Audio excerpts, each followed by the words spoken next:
gishya, akaba umupantekote, akaba umupantekote, akaba umupantekote. Gerageza umuntu muri kumwe umubwira ngo ukwiye kuba umupantekote, umupantekote, umupantekote uhiye, udapfubye, utari igipfubwe. Wanasifiwe sana. Ubatizamwo iyo uza kuba utangwa n'abapasitoro sha ndakurahiye, yaravuze ati bazajya bahuha bene wabo abandi bawubime. Yesu nawe ni witangira, kandi ntawe uguhuta ufite inyota. Niba utarumva inyota yo kuwukenera mu buzima bwawe ntawe uzabona. Ariko ndakwifuriza imbaraga z'umwuka wera. Bwana sifiwe, Bwana sifiwe. Ibipimo by'uko bari barabanye na Yesu ntabwo byari biri mu kuba bavuze, byari biri mu mihini, amagereza, kubatema, kubatwika, kubababaza bakabakuturotira. Ibyo nibyo byari buzatestinge koko niba bari kumwe. Dutesheje agaciro umwuka wose utuma abantu bumva ntibumvire. Udushoboze kumva ijambo ryawe. Kabiri, udushoboze no kumvira. Umugaragu wawe ntaba ari we, ahubwo wowe muri we tuguteza amatwi mu izina rya Yesu. Amen. Mwese mu izina rya Yesu. Nanone nitwa Jean Claude Ribanje, ndi umudiyakoni wo ku Ruyenzi mu itorero rya Ruyenzi nyene, paruwasi yacu ni ya Kamonyi Ururembo. Nuko abateraniriza hamwe abategeka kutava i Yerusalemu, ati ahubwo murindire ibyo data yasezeranije, ibyo nababwiye. Igice cya 2 umurongo wa 1 kugeza kuri 4 haravuze ngo ku munsi wa Pentekote usohoye, bose bari hamwe umwanya umwe bahuje umutima. Nuko umuriri ubatungura uvuye mu ijuru umeze nk'umuyaga uhuha cyane, ukwira inzu bari bicayemo. Haboneka indimi zigabanije zisa n'umuriro, ururimi rujya ku muntu wese wo muri bo. Bibiliya yavuze ngo rugenda rurobanura. Bibiliya iravuze ngo rujya ku bantu bangahe? Ku muntu wese wo muri bo. Bose buzuzwa umwuka wera, batangira kuvuga izindi ndimi nk'uko umwuka yabaye kuzivuga. Mwakeneza ijambo ry'Imana. Turi mu nsanganyamatsiko ivuga ngo umuriro wo ku gicaniro uhore waka urudaca, ntukasinzire cyangwa ntukazime. Umunsi w'ejo abo twabanye nababwiye uburyo uyu muriro wari wo, n'uburyo mu isezerano rya kera warindwaga. Abari bashinzwe kuwurinda abari bo n'ibintu 5 bagombaga kuba bujuje kugira ngo uyu muriro bawukurikirane. Cyambere nababwiye ko bagombaga kuba bambaye neza. Kwambara neza nababwiye ko ari ukwambara ikabutura yera y'imbere n'ikanzu yera. Ikabutura yera isobanura kwera ku mutima, ikanzu yera isobanura umuhamagaro, ariko ikagira ibimenyetso 18 biranga ku musozo wayo, arizo mbuto z'amakomamanga 9 n'imidende 9 zihagarariye imbuto z'umwuka wera n'impano z'umwuka. Icya kabiri tubabwira ko bagombaga kuguma ku gicaniro bakajya bahasimburana. Icya gatatu tubabwira ko bagombaga kugira igihe cyo gutiyura ivu ryabaga riri mu gicaniro, kuko nta muntu ucanira hejuru y'ivu. Icya kane tubabwira ko bagombaga gukoranya uwo muriro, bagahora bashyiraho inkwi uko bukeye n'uko bwije kugira ngo umuriro utabazimana. Icya gatanu tubabwira yuko bagombaga kwirinda gucana undi utari uwo. Uyu munsi turavuga iyimurwa ryawo, uburyo wimuwe ugakurwa mu isezerano rya kera ukajya mu isezerano rishya. Ariko mbere yuko mvuga icyo, ndabanza mvuge ikibibanziriza nze gusoza mbabwira ibintu bine intumwa zubatse kugira ngo zibashe kurinda uwo muriro Imana yari ibahaye. Haleluya. Uyu muriro tuvuga ni umuriro wa Pentekote. Ndagira ngo tuvuge cyane twese ngo ni umuriro wa Pentekote. Uyu muriro wa Pentekote nta muntu uhejweho n'umwe. Niko Yoweri yahanuye avuga ko mu minsi y'imperuka izawusuka mu bantu bose. Haleluya. Ngo bangahe? Hanyuma icyara kirangiza Paulo we aje ashyiramo akandi kantu nk'umwigisha aravuga ati nubwo izawusuka ku bantu bose ariko abayoborwa nawo nibo bana b'Imana.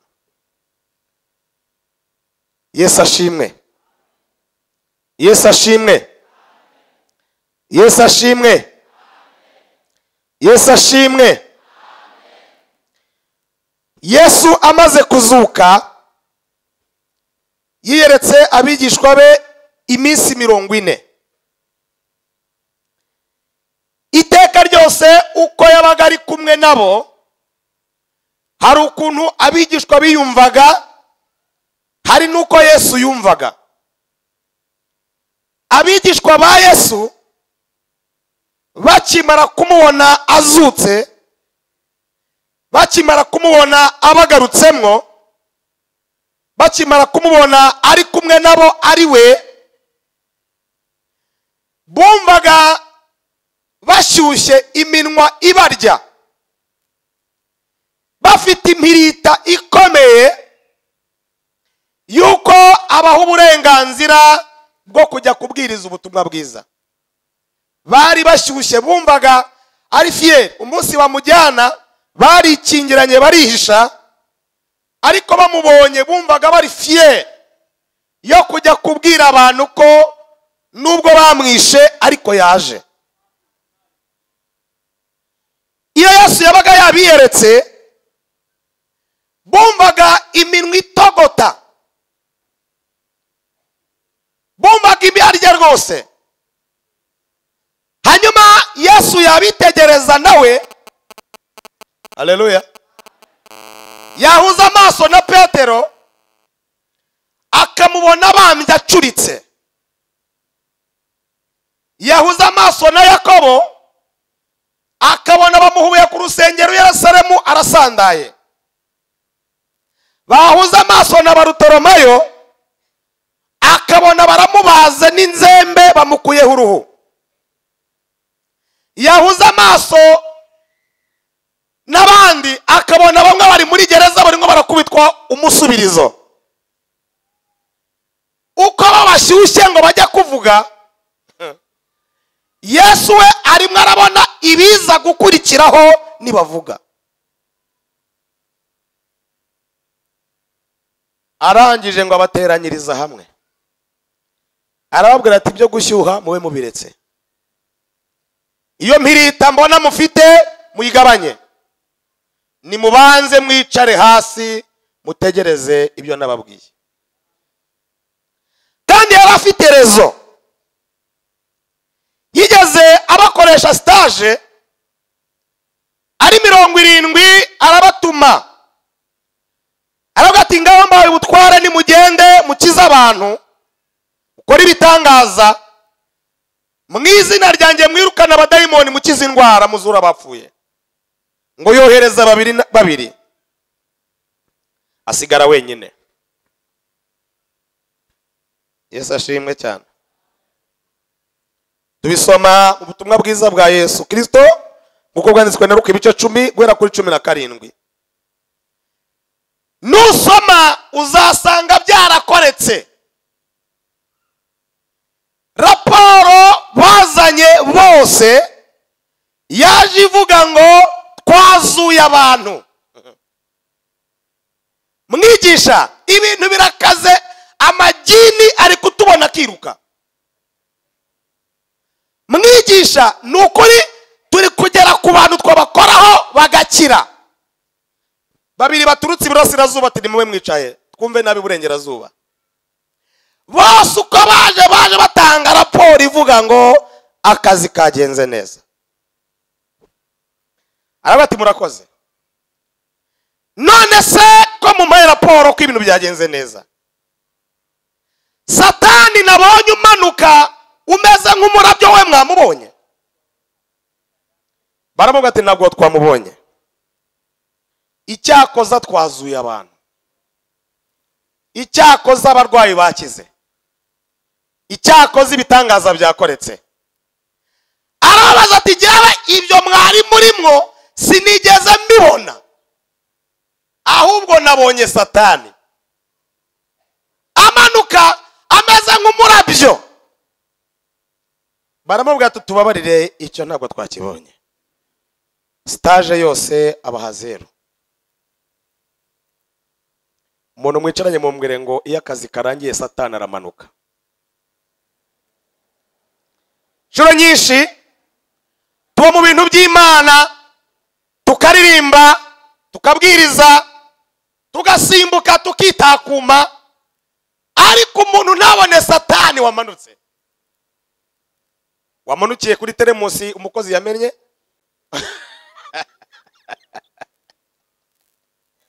Yesu we. Yesu ashimwe. Umuntu mwicaye mu mwe ngo Satani ajya amanuka. Kandi ko wabwirije bigakunda utabonye Satani wamanutse egare 0. Ko mwaririmbye neza tukanyeganyega ariko mukaba mutabonye Satani wamanutse egare 0.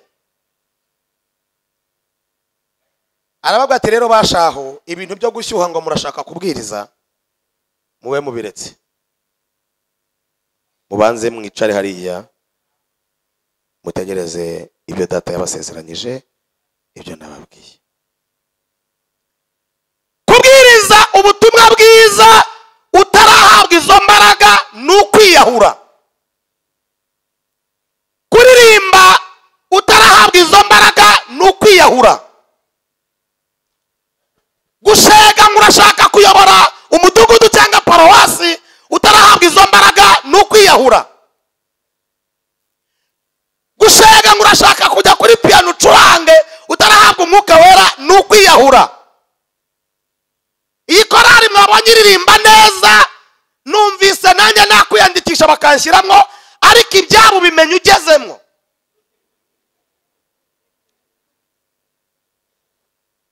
Niyo mpamvu hagomba kubanza gutegereza ibyo data yavuze. Imbaraga z'umwuka wera. Bwana asifiwe. Bwana asifiwe. Bwana asifiwe. Bwana asifiwe. Ibipimo by'uko bari barabanye na Yesu ntabwo byari biri mu kuba bavuze, byari biri mu mihini, amagereza, kubatema, kubatwika, kubababaza bakabakotorotira. Ibyo nibyo byari buzatestinge koko niba bari kumwe. Nigeze mva kubwiriza ubutumwa bwiza ahantu hamwe muri mujyi wa Kigali. Nirwa mu iteraniro rikaze, bashyizeho umuvuga butumwa wa mbere atangira kuvuga ukuntu yisambaniraga n'amasazi n'ibitindi gasane byose. Badayimone baramufata. Ajya mbona n'abantu batwawe bari ngo baramumva gutya batwawe.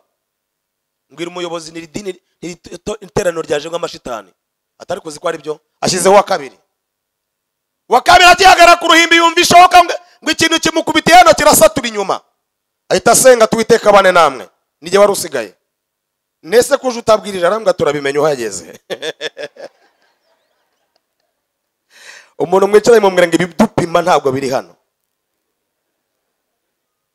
Ibidupima ntabwo biri hano. Talazola bine manda. Ibidupima ntabwo biri hano torero. Nitutagira imbaraga z'umwuka wera birarangira no kuririmba no kubwiriza ariko hanze biba amabara. ihagara ku ruhimbi nanjye Bibiliya mbona irayaze. Hari harimo abantu bane b'abarozi bicaye imbere. Ni hano mu mujyi mudugudu sinawuvuga. Bibiliya yagambura inyuguti. Kandi ndabizi ko inyuma yanjye nta wundi muntu uhari. Mbwira Yesu ntubu rero kurwanisha birenda biretse ngiye kurwanisha iz'ubwenge. Nangira gusenga numva umwuka waranje mbona amagambo make muri Bibiliya.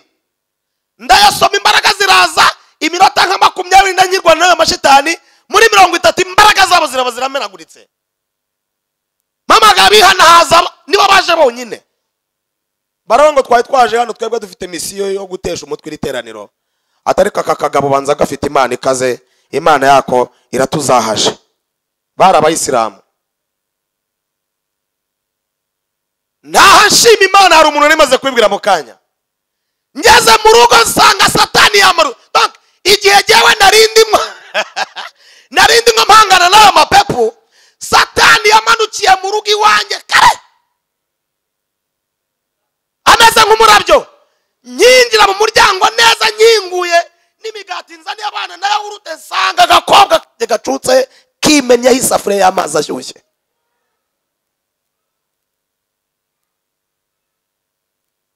Udafite imbaraga z'umwuka wera wahitogwaho. Umuntu muri kumwe mufata ukuboko umunyeganyeze umere nk'umutesha umutwe.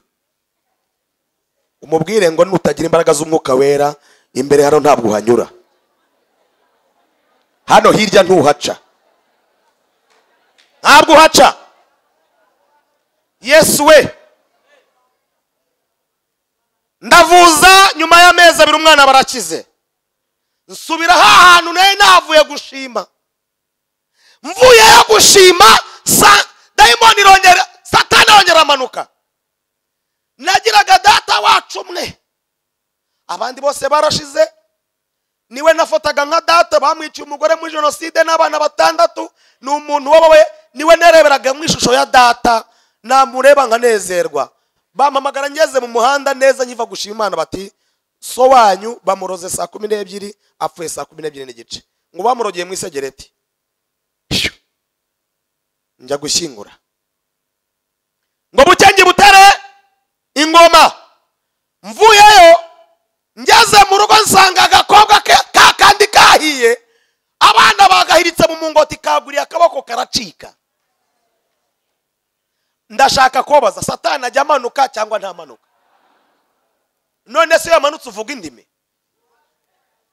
Urasimbuka ukajya mu mwuka.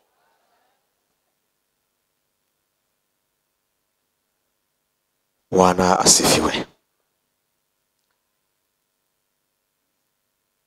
Yesu arababwira ati ibintu byose mube mubiretse. Tugeze mu gihe kigoye torero. Uyu muriro mushaka ko waka ku gicaniro ahubwo mubanze munibaze Yesu urahari.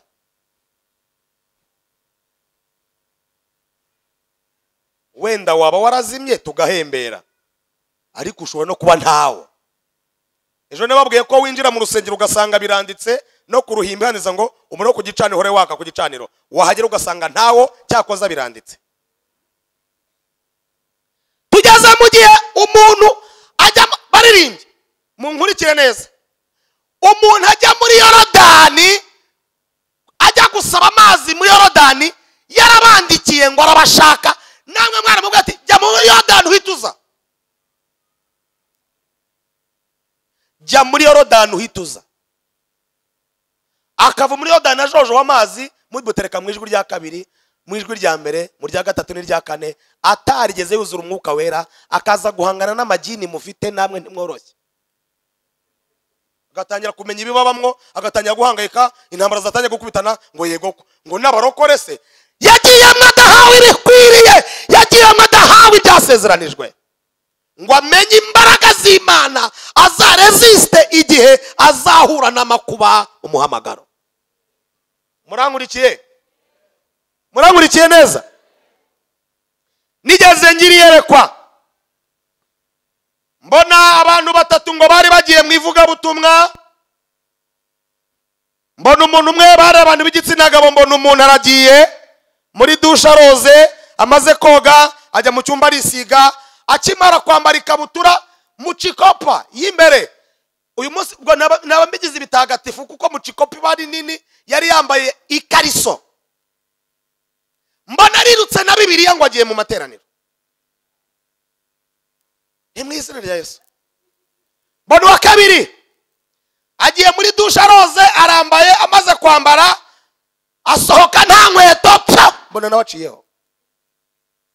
Wa gatatu mbona nawe araje aritunganyije arambaye neza, asohoka ari smart, aragenda hagarara hariya. Imana irambaza ngo muri bariya babwiriza butumwa batatu urashaka kuzabwiriza ngande? Ndabwira uwabinyerekaga nawe ndashaka kuzabwiriza nk'uyu wa gatatu. Arambwira uwambwiraga ngo uzanyura mu mibabaro myinshi. Mubaza impamvu y'uwa mbere. Arambwa turi igitumye yirukanka atarwiyambitse, agishyiramo ikariso gusa akiruka. Yamenye ko ngo mu murimo w'ivuga butumwa harimo amafaranga, ari kwiruka ngo adasanga ashize. Yirukansa atambaye ngo yamenye ko harimo akantu.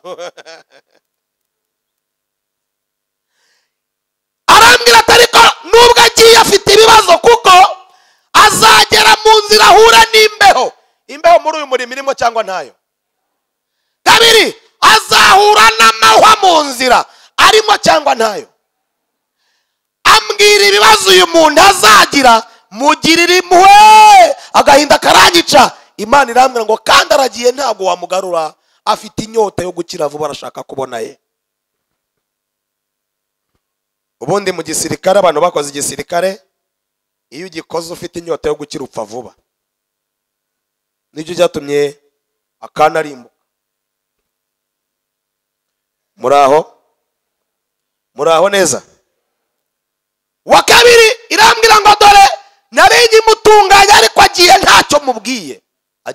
Agiye ntacyo mvuze. Inkweto zivuga ubutumwa, agiye nta kintu avuze.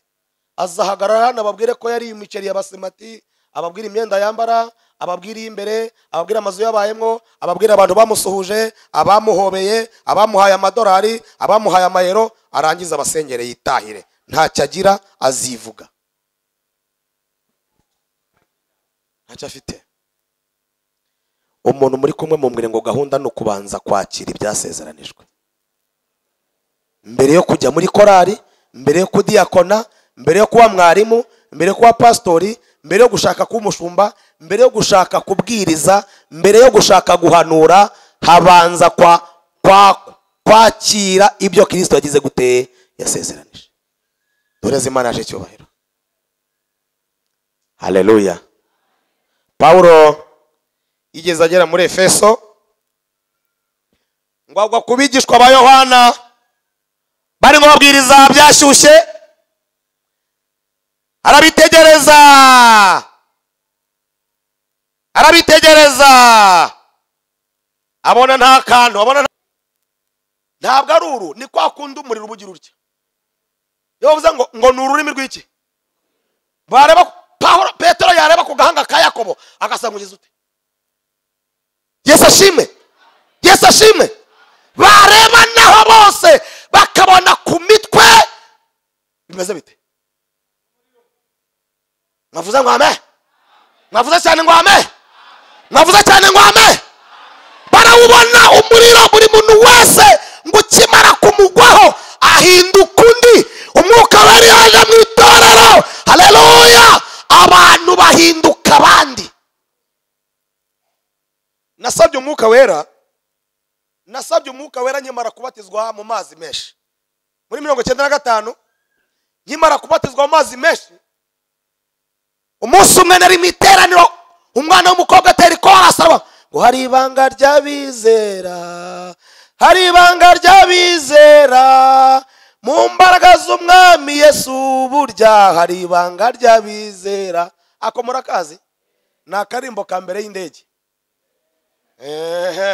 Utwo twararangiye papa, turimo turagenda ducendera. Nazo ni ingaruka zo kuzima k'umuriro. Haragatera mbona abantu barazamutse, mbona abantu barasima barazamutse, mbona abantu baranezerewe. Ndavuga ni ngahore sinarinzi ibanga ry'abera iryo ari ryo. Nagize ngo ni rya rindi bajya basigara basigara iyo badusezereye. Kuko urabizereye tuvuga ngo abantu batarabatezwa abantu bameze gutya na gutya na gutya turabaheje hasigara aba. Nagira ngo rero niryo basigaramo. Ndamubaza nibanga ry'abizere wavuze waririmbye nkabona muraguruka murenda kuzamuka nirihe? Arambwira ati abizera Kristo, haleluya, bagenda nibanga Imana yabashizemwo umwuka wera, haleluya, uri connected, ukonegitana n'ijuru, haleluya, niryo banga bagendana. Uwo mwuka wera ni ingwate. Amumbwira uko yari abizi yari muto, ndabyumva. Ndabaza ntese Imana iwuha umuntu umeze ute? Aramba ati umuntu wese n'isezerano. Sawa, ndataha mfatiraho. Tugeze igihe abantu batakigira icyifuzo cyo gusaba iki? Turasaba amafaranga, ariko gutunga amafaranga udafite umwuka wera n'isereri niki? Ngo urashaka umugore, umwuka wera n'umufasha ugufasha kwihanganira Margarita. Margarita n'umufasha ugufasha kwihanganira uwo muhungu ubona uguterekaho amaso utazi. N'umufasha. Haleluya. Nsaba umwuka wera kugeza ubwo mbwira Imana ngo niba utakiwugira ukaba warawutanze ugashira, underere wawutwaye nabo wume. Nsaba umwuka wera nkajya ndota nujujwe ndi nkomanura mu iteraniro, nkabyuka nereye kwambara umahoma amavuka, nkagenda nkajya kuzana amazi, haleluya, nkateka amazi amajerekani 2, nkayazinduka na saa 10 nkaba nageze ku rusengero, ariho ndimo nshaka nkayatereka ku rusengero kugira ngo abantu nibaza gusoza iteraniro baza kunsabira Imana inyuzuza umwuka wera. Nagera ku rusengero niteguye kuza kuzura, nkajya kumva ngo pastor aravuze ngo ubuntu yababa we, gatafata ndi ndasenga Imana nyisaba umwuka wera kugeza igihe inyiyama. Irambwira ngo ntuzongere gusengera icyo cyifuzo n'umunsi n'umwe. Naracyumvise. Reba gusa Imana umwuka wera ikakwiyama. Bukeye tujya gusenga sinzabyibagirwa. Mbifurije kuzura umwuka wera torero ry'Imana. Korari nabakunze. Hari ijambo narivuga ariko nanze guteza amashyara amakorari hano. Nzaribabwira niduhurira hariya hepfo Nyabugogo. Nta shyari rihari ngo nta shyari rihari. Nabakunze mwese nabakunze. Mufite akantu numvise rimwe akantu. Murasa n'Imana. Bwana sifiwe. Musumwe tujya gusenga mu butayu. Tugeze mu butayu kwari ugusenga bucece kugira ngo tudasakuriza abaturage, tutanasakuriza ku murenge kuko twari hafi aho. Ngeze mu butayu saa 4 z'ijoro ngiye kubona mbona ingiga y'igiti turutse mu ijuru yaka. Ingiga nibwo bwa mbere nari mbonekewe. Ingiga iramanuka ndavuga nubona hano harimo umunyabyaha Imana igiye gutwika, nuko nguko Imana izatwika abature si bananiranye banze kumvira Imana. Ndanyerera ndavuga nenga ngende mutwike ntari. Uko nkwepa ingiga ikankataho. Yamaye. Kandi nkumva sinemere kubwira ibintu abantu ibyo ndi kubona. Ingiga yamanutse nk'iminota 30 nyireba yakigurumana. Ndabone mwami Yesu. Umuntu ugiye gutwika afite ibibazo ibyaha afite arapfuye birarangiye. Ingiga iramanuka ingwaho. Ikimara kungwa mu cyimba cyo kuvuza induru ko mpiye bitanuzura umwuka wera. Haleluya. Navuze indimi kuva saa 4 z'ijoro kugeza saa 11 za mu gitondo. Amagambo arashira mu kanwa kanje hasigara nk'amagambo 2. Ijambo rya mbere ni haleluya, irya kabiri na amena, wancokoza ngahita nuzuzwa. Pentecote Saint-Peri, Pentecote Sidini, Pentecote n'ukuzura umwuka wera. Muvuga cyane ngo amen. Muvuga cyane ngo amen. Haleluya. Haleluya. Haleluya. Nuzura umwuka wera. Angera mwaramena ndameneka korode ndameneka ndabomoka ndashkwanyuka mhinduka imboga. Talazini mandrai. Tokisa wize la tore mora. Bwana sifiwe. Bwana sifiwe. Mwahaguruse mugatara haleluya niba turimo tujyana. Mwuka wera umwuka w'Imana labi shelozi laino satamba letakiteba ileros akimara kunyuzura. Bwana asifiwe sana. Mpindukundi imbabazi zinyuzura umutima. Kintu cya mbere, imbabazi zikimara kunyuzura umutima, jye ubwanjye nijyanye kuri komine guha imbabazi abantu besha umuryango wanjye batazisabye. Ndagenda ndazibaha, barambwira bati byandike. Ndabyandika ndabisinyira, ijwi rirambwira ngo ntabwo nemeye kuzitanze. Ikinyemeza kuzitanze nuko isambu ya so uyiha abagore babo bakayihinga imyaka 5 ku buntu. Isambu ndayibaha bayihinga 5. Data wacu ngo twakundanye nyuma arampiga ngo ndase yari umusirikare ndacika, bamasenge barambura. Tekereza ko nakoze ubukwe jye ubwanjye nihagira n'umukandagira mu rugo mu bukwe bwanjye, ari data wacu nabashangazi bombi ntawe wahageze. Muranyumvise kubera ko ngo nababariye abo bantu mpinduka ikintu kikintaza. Ariko haleluya. Iyo mwuka wera yaje aramena agatwika umuntu akabicyaremwa gishya, akaba umupantekote. Gerageza umuntu muri kumwe umubwira ngo ukwiye kuba umupantekote uhiye udapfubye utari igipfubwe. Bwana asifiwe sana. Haleluya. Ubu ngubu nigewe mukuru w'umuryango, byarahindutse. Baravuga ati mu muryango wacu dufite umupasitoro, uw'igini rifasha bati dufite pasiteri mwe. Daimon ugende gakeya mu muryango dufite ngo pastori. Dore zimaraje cyubahiro. Mwuka wera akoresha abantu iby'ubutwari bikomeye. Intumwa zimaze kuzura umwuka wera zakoze ibintu bidasanzwe by'amateka. Nibwo zatangiye kubwiriza ubutumwa bwiza. Reka mvuge kamwe gusa, babwire ibintu binabubatse bamaze kubaka. Kubona umwuka wera mu buryo bwo kurinda uyu muriro. Haleluya. Petero, reka mvuga Petero gusa we. Umunsi umwe bakijije ikirema cyabaga ku irembo ryitwa Ryiza. Mbibutse ko nigeze kukavuga hano, irembo ryiza dore niri. Yo vuze ngo irembo ryiza dore ni irembo riri hafi y'abashumba. Ni irembo ryinjiriragamo abatambye bahita bagana ku ruhimbi. Murankurikiye? Bari baramwicaje hanze ngo ajya asabiriza baza gusenga. Simvuga amateka y'uwo muntu. Umunsi wa mukiza, aho kugira ngo ishimwe riboneke, intambara yararose, babakururira mu rukiko. Haleluya. Petero wigeze ubaho umunyamubiri, umunsi bakihakana umwami wo katamuzi, ngo bamunyuza ku irembo ry'ahantu yamwihakaniye bwa gatatu ko atamuzi, ari bo ngo ndagacika izosi, jewe simuzi mwikomeza kuntesha umutwe.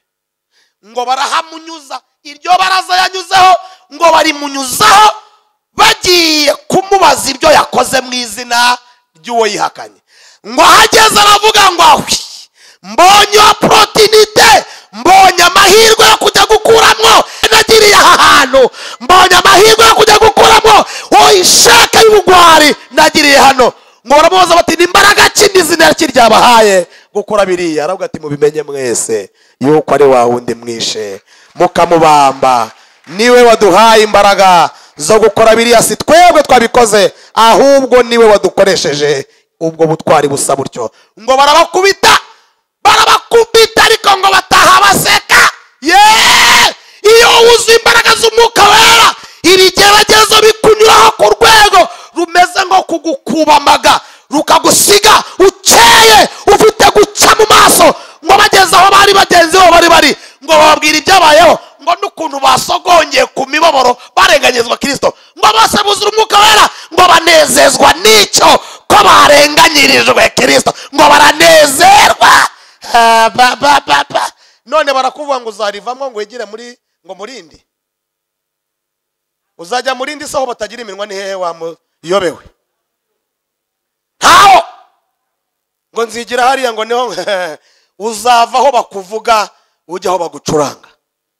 Bese tari ibyuma bagucurange. Iyo wuzuye imbaraga z'umwuka wera urwanira aho uri kandi amakuba yakugeraho akagutera ibyishimo ko warwanywe, ko warwanyijwe, ko warenganijwe, uzira kubaha Imana. Mbifurije kuzura umwuka wera mwese. Iki cyifuzo turaza kugisenyera, abawuzuye twongere twuzuzwe, kubera iki twongera tukuzuzwa? Ibitudaha nabyo ni byinshi, n'ubu ndashyeho, na nimugoroba nadashyeho, n'ejo nzongera ndahe. Isi iradaha, ubuzima bukadaha, iterambere rikadaha, ibibazo bikadaha, ariko dukeneye kongera kuzuzwa imbaraga z'umwuka wera. Dukomere Imana amashyi menshi.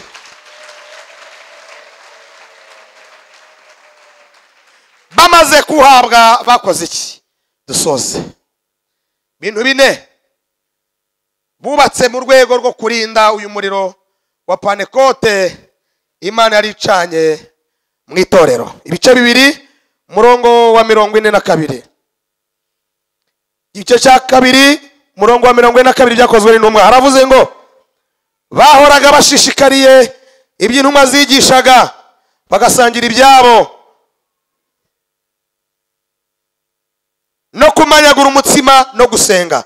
Munkurikire, turi kwijambo rivuga ngo umuriro ku gicaniro wari ugira gute?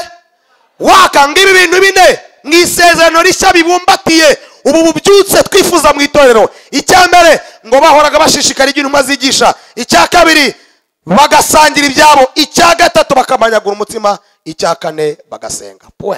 Ibyo byonyine. Gushishikarira iby'intumwa zigisha bisobanuye gukunda ijambo ry'Imana no gukunda abigisha b'ijambo ry'Imana. Cya kabiri, gusangira ibyabo bisobanuye ubumwe bw'abizera, ubumwe bw'abanyetorero. Tugeze mu gihe kigoye, umuntu amenya uwo bangana, umuntu akamenya uzamumenya. Abatagira babamenya barakubiswe, baba bari hano barabuze aho berekera. Umuntu amenya uwo bangana, amenya uzamumenya, amenya uzamwishyura. Ubuyobe. Basangiraga ibyabo ubumwe. Iki ni ikintu gikomeye cyane. Niba dukeneye kurinda uyu muriro wa Pentekote, dukwiye kongera kubaka ubumwe bw'abizera. Haleluya. Icya gatatu ngo bakamanyagura umutsima. Kumanyagura umutsima ni igaburo ryera. Igaburo ryera, tugeze mu gihe kigoye, abantu igaburo ryera batakiriha umwanya. No ku cyumweru hefi yo ngiyi iwacu mu ntara y'Amajyepfo, ujya kubona abantu baritahiye. Nyamuneka musenge. Abantu bakaba baririmbye, abantu bakaba bakoze umurimo w'Imana, abantu bakaba bateranye n'abakirisitu, ariko ku igaburo ryera ukabona baranyereye, baritahiye neza. Ntabwo biragera Kigali, Imana ishimwe, dore bigeze hakurya ngaha mu Majyepfo. Mucungane n'ibyo bintu bibi bitambukanya barongo bigeze hano byabakoraho. Biri hefi yo ngiyo.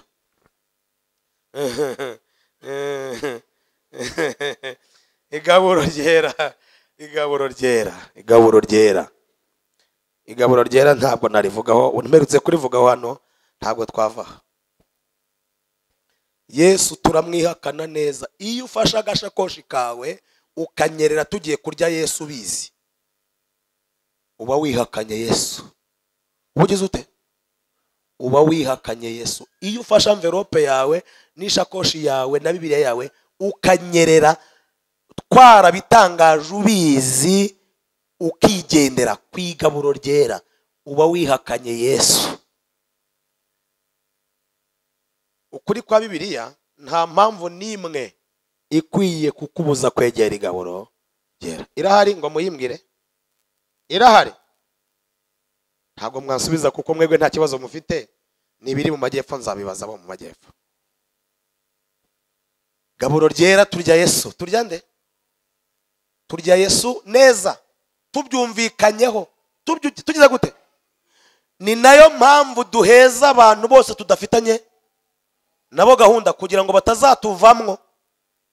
Muranyumvise? Tukabanza tugashyira n'abadiyakoni baturebera niba nta muntu watwihishemwo.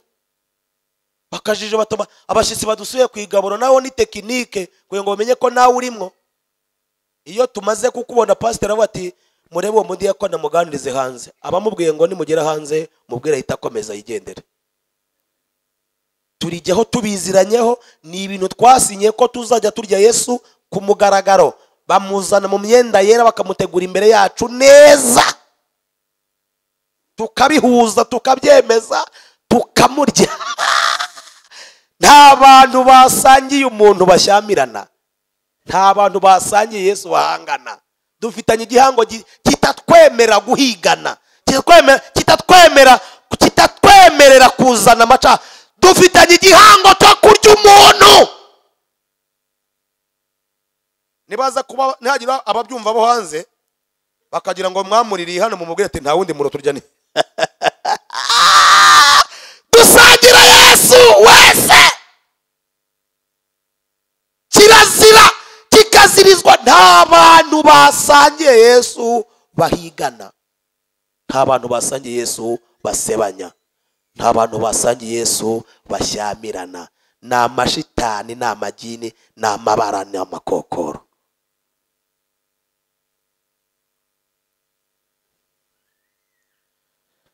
Cyakane no gusenga. Kugira gute?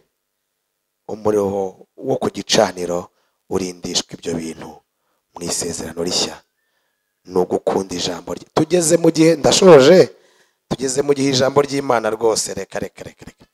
Umuntu ahura na Bibiliya ku cyumweru akasha. Ijambo ry'Imana nta mwanya waryo. Umuntu yicara imbere y'ibisorori 8 akarura guhera ku cyame kugeza ku cya 8 yarura, ariko akaba atabona iminota 20 yo gusoma ijambo ry'iki y'Imana. Muri gusoma ijambo ry'Imana agasinzira, yajya kuri taca karara kanuye, yajya kuri match dore mukanya ubu hari abahangayitse turasanga umuntu akareba 60 bagashyiraho n'indi 30 ya prolongation n'akayireba, bajya muri pere agakanura cyadashobora gusoma Bibiliya ngo asome igice, asome ibice 5. Tugeze mu gihe kigoye. Ibyo gukunda bigisha baryo bo nta mwanya wabyo nabivugaho. Duhagarara hano mukaba mutureba, ukareba ko inkweto isa n'umukandara, ukatuve Imana ingire neza. Uyu munsi naje nambaye neza, niyemeye kugira ngo ndebe ko nabava imbere. Shaka agakoti nshiramwo, ubundi mwa mutureba. Akenshi iyo tuvuze tudasangwa n'ibyo twambaye, ibura ngo uyu muntu yari afite ijambo ariko ntabwo yambaye neza. Mwabaye ababingwa, muzi ko tugenzura, muzi ko duca amazi, muzi ngo ababashyushya n'abapa.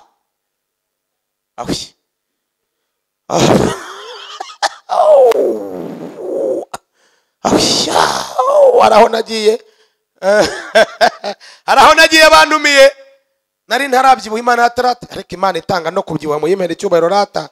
Kwicira mwakudoro wabona wagira ngo mfite amadolari n'amayera, ariko ntayo. Ndagenda bari bantumiye icyo gihe, mageze mu pastori wantumiye ambonye, bantumiye navuye i Kigali nagiye muri za Ngororero iyo ngiyo, ahamagara numva undi. Allo, nuwo yahamagaye n'umuvuga butumwa mugenzi wanjye ndamuzi. Allo, ubwo arambwe ngo ninjye kwicara hariya. Allo, mutumishi, twari twiteguye umushyitsi ariko atubwiye ko ataboneka, none byakunda ukazaza ejo kwigisha. Ati ntabwo yabonetse, ati ntabwo yabonetse, adukuje, ati ntabwo bizi ibyo batumishe b'iki gihe kandi ngize ne. Aramuga ati ndaza. Yaje ku mugoroba none hageze kare, bamba mu giturage hepfo yo ngiye barabati nta muntu usa gutyo ubwiriza abasirimu. Batumira usa nuko musa, basigaye babatumira mukabanza mukareba atari wo muntu afite iki. Aho nagiye kubwiriza banyohereza ku mupastori w'umupingayi, upinga uzwi ku rwego rw'isi, upinga. Ntabwo nahavuga hajye mwamukeka kuko arazwi. Hageze Imana inkora ku maso irampisho, ndigisha uwo munsi abantu baritanga banica, ndigisha abantu bihana ibyaha, murakajya bati ibyaha natuye kugira ngo numve byamvaho nuko mpimana inka. Abantu batanga inka, batanga inguru, batanga inkoko, turagurisha umushumba, umupastor azamukana umufuko w'amafaranga arabati tuvuye mu rusengero. Ese mwagize ate? Arabati kuva nabaho nafashijwe. Ije gufashije ko tukuzi, hari n'ama Paruwasi, kuva nabaho nabonye ijambo rinkora ku mutima ati kimenyetso, tindabizi do nimurebe. Aya mafaranga yakuye he? Yazamukanye amafaranga Paruwasi